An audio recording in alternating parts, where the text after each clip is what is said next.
خیلی دلم میخواد شیخ صفی. چند ساله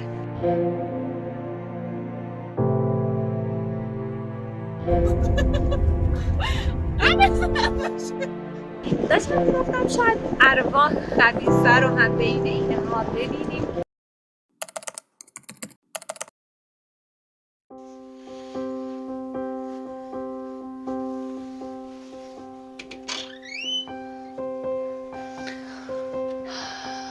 صبح خیر.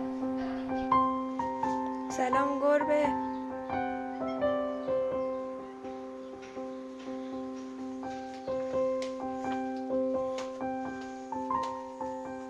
خب ما اومدیم برامون صابونه آماده کردن، شیر، چایی، سرشیر، عسل، نون. ببر این پیشی از دیشب که ما غذا خوردیم هی میاد بهمون سر میزنه. این خدا اینجا نشسته از این زرده هی دوزکی نگاه میکنه منو. سلام. خب ما بدو وسیله‌هامون رو جمع کردیم، داریم میریم سمت اردبیل چون با یکی از دوستامون قرار داریم. بعد فقط هم نیم ساعت وقت داریم ببینیمش.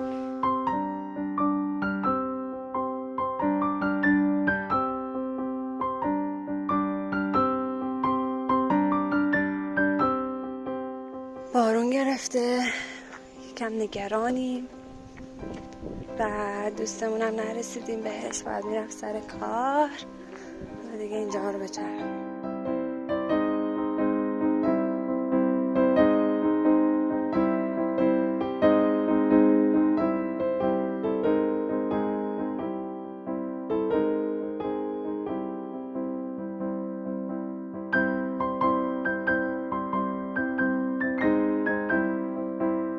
سریع و ضربتی اومدیم تو ولی شلوغه.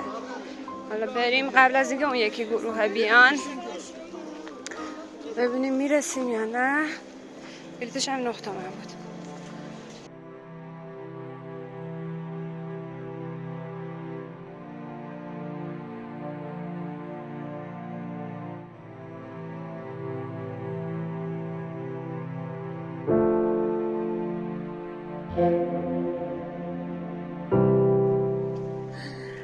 خیلی دلم میخواد شیخ صفی. چند ساله خیلی دوستش دارم. برم از جلو. وای قلبم قد قشنگی تو آخه. وای خیلی خوشگله.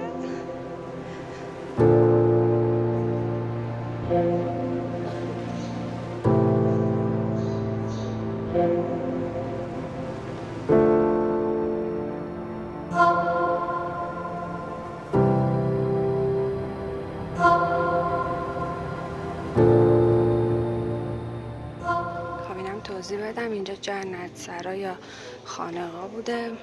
گنبدش میریزه، زمان قاجار یه سقف مسطح میزنن، بعد دوباره حالا مرمتش کردن و شکل گنبد اصلی رو ساختن.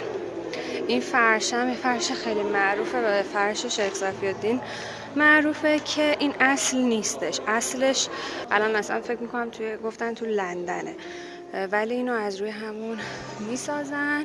این نمده هم خیلی قدیمیه، مال همین مجموعه بوده. بریم بخش اصلی.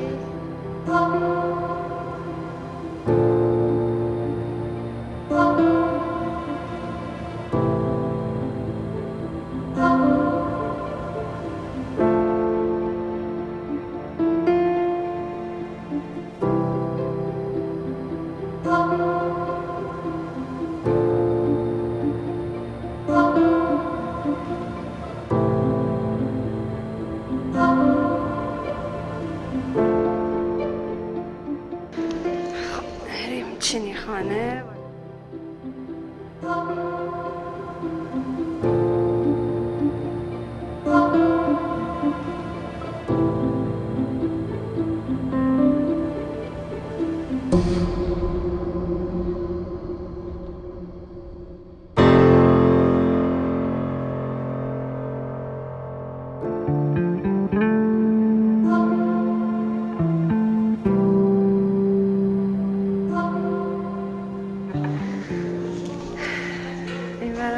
مزرعه شاه اسماعیل.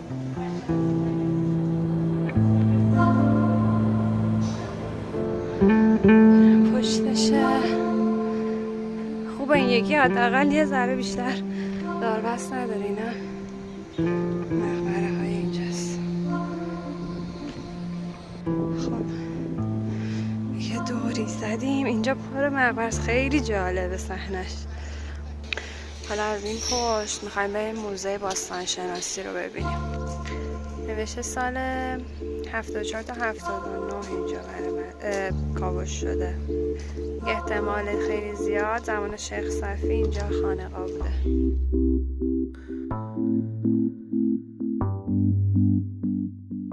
خب موزه باستانشناسیش رو ببینیم.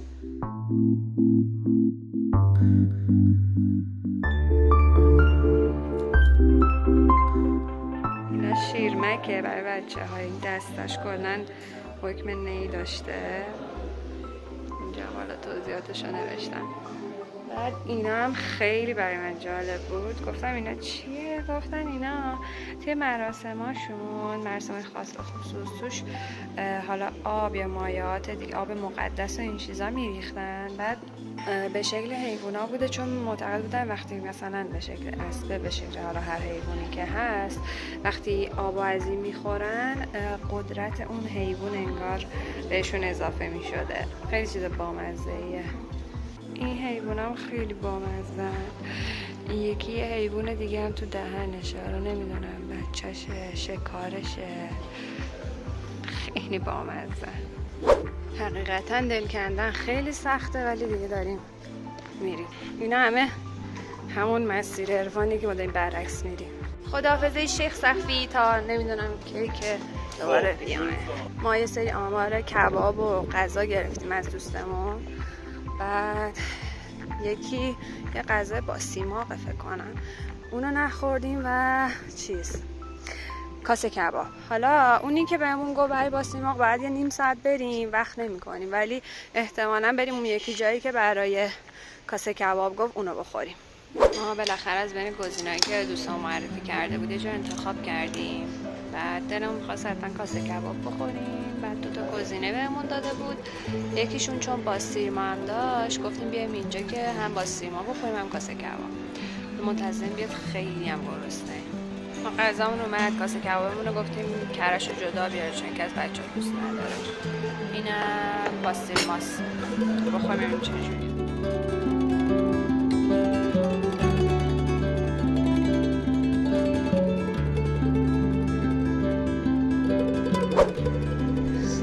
ما سریع از نهار به مقصد بعدی که جمعه مسجده اومدیم.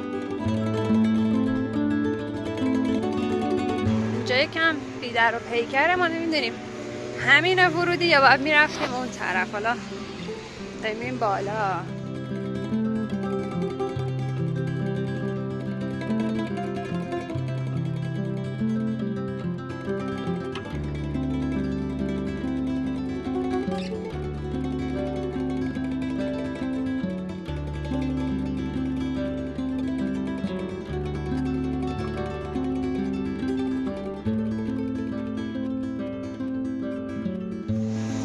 دیدیم برنامه سکسکیه، داریم میریم. حتی خب داخلش هم مرحال نمی شدید، فقط این که اینا به نظرم اگه خراب نشده بود خیلی قشنگ بود.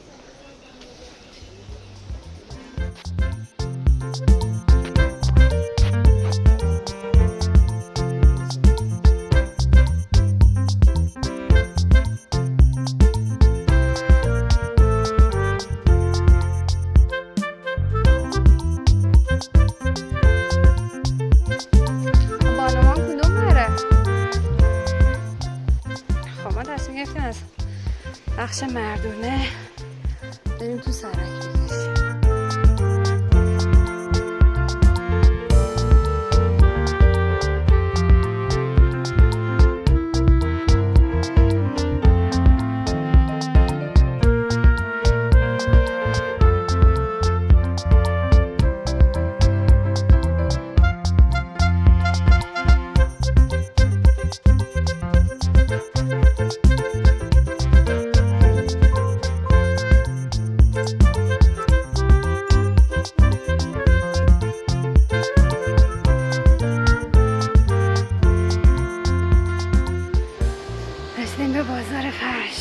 وای ستوناشو ببین سنگیه.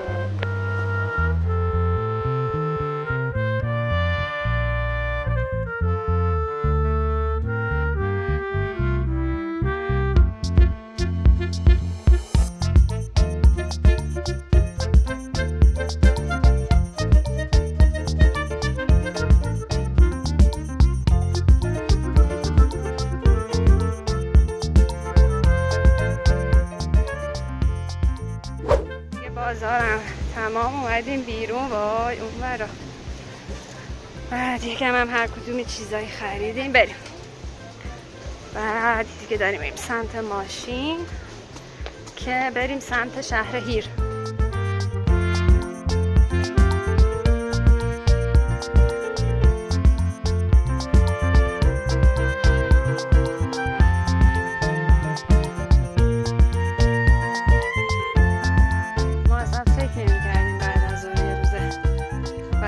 هفته اینجا اینقدر شلوغ باشه که پارکینگ که پر بود، اون بالا هم پر بود.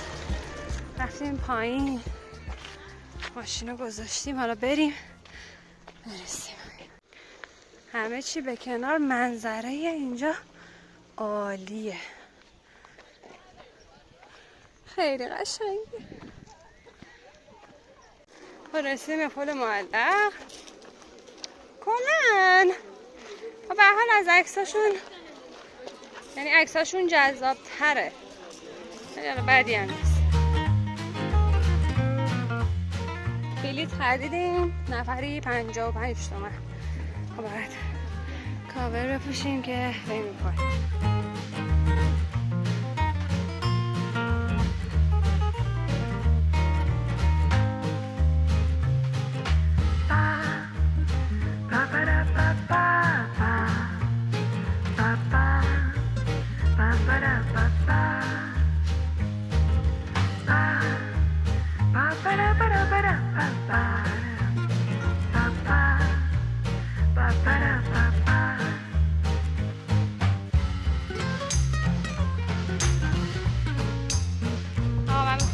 زیپلاین سوار شم. بعد میگه که زیر 75 کیلو نمیشه، منم 59 هستم. دوست داشتم برم، مخصوصا که یکم میترسیدم، مثلا به خاطر اینکه یکم میترسیدم میخواستم برم حتما این کارو بکنم، ولی خب رام نداد.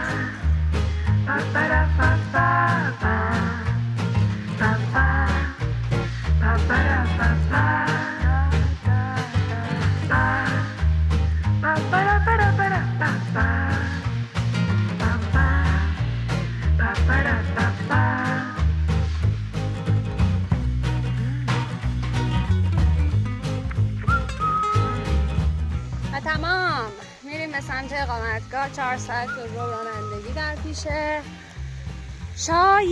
شاید اگه یکم از مپ جلو بزنیم در حد همون 1 رو 20 دقیقه بتونیم روستای گیوی رو هم ببینیم. خب برنامه‌مون اینه که بریم از جاده خلخال بریم اصالم، چون این جاده اصالم خلخال رو ندیدیم. یکی از استرسامون همینه که میخوایم قبل از تاریکی اصالم خلخال رو برسیم که بتونیم ببینیم. بریم چی میشه.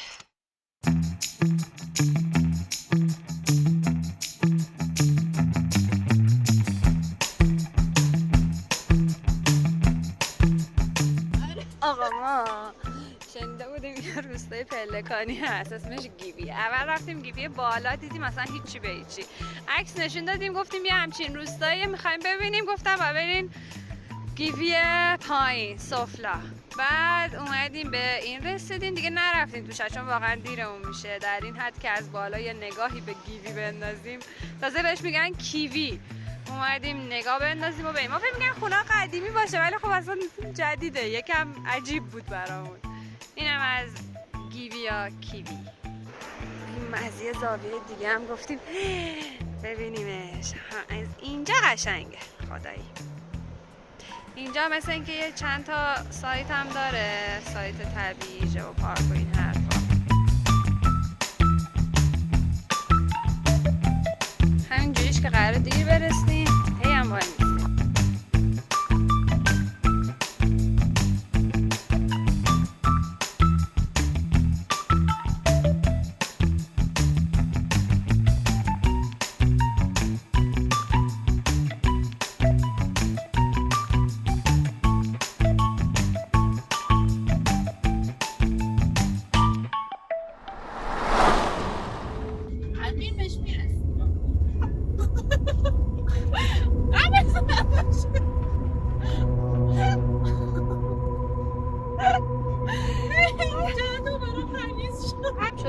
مغازه هیچی نمیدیدیم. بعد این وانت هم افتاد جلومون دیگه، کلا خیلی عالی شد. کم کم ما داریم سایه های گل و گیاه و اینا رو هم میبینیم. داشتم گفتم شاید ارواح خبیثه رو هم بین اینها ببینیم که هنوز قسمت نشده. حالا داریم پیش میریم. دوباره خیلی غلیظ شده، ما جز چراغای ماشین چیزی نمیبینیم عملا.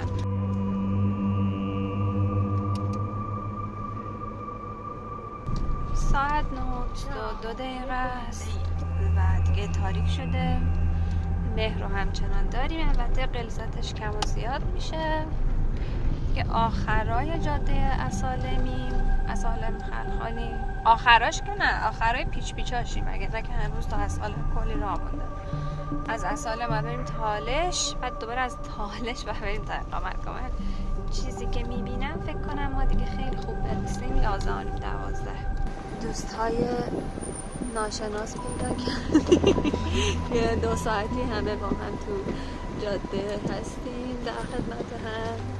یکی میفته جلو، راهو پیدا میکنه و همینطور که ملاحظه میکنید هیچی معلوم نیست، هیچ.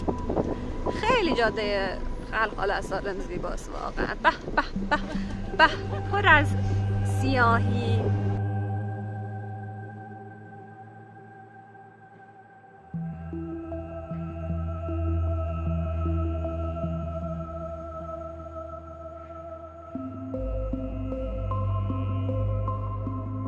من خیلی بدم میاد واقعا تو شب برسیم اقامتگاه، چون آدم اخته نمیشه، نمیدونه کجاست. بعد هیچی هم که اینجا معلوم نیست. حالا میرسیم دیگه تا 1-2 دقیقه دیگه. بعد اینکه مپ داره نشون میده ما تو این کوچه، این یکم بده. یعنی تابلو داره بابا، تابلو داره. خدا رو شکر، خدا رو شکر. این لحظات مخوف رو ما پشت سر گذاشتیم. بچه مثل اون موزه است که دیدیم. آره. سلام. چه بگه تو هر جا داره تو پس بخوابی. این اتاقمونه، اینم پنجرمونه، خونمونه. جاگیر شدیم. تنها چیزی که الان حالمون رو جا می آورد همین چای بود. بفرمایید چای.